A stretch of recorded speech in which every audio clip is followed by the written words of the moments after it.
Boston Fed President Rosengren weighing in today on the rise in co-working spaces like those offered by WeWork. Rosengren saying, quote, "I'm concerned that commercial real estate losses will be larger in the next downturn because of this growing feature of the real estate market, which could ultimately make runs and vacancies more likely due to this new leasing model." But just how much of the office market is made up of flexible space companies like WeWork? Diana Olick has some clarity on that. Hey, Diana.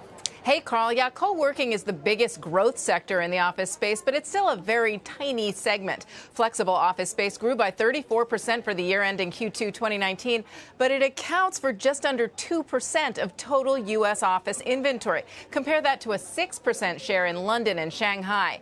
The two U.S. markets with the biggest share are San Francisco at 4% and Manhattan at 3.6%. All of this, of course, according to CBRE. Now, WeWork is the leader by far. Others include Spaces, Notel, Regus, and Common Grounds.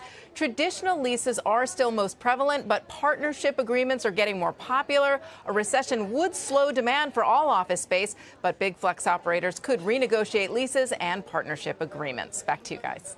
Hey, Diana, we talked with Leisman this morning about whether this came from Rosengren because it's mostly a function of the northeastern United States real estate market. Is that fair?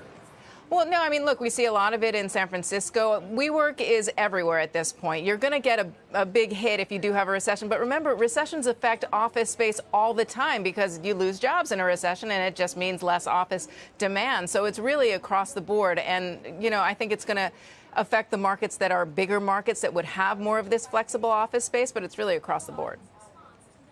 Yeah, especially if it's just under 2% of total U.S. office inventory. So some big growth, but when you're looking at the total market, it's not so big.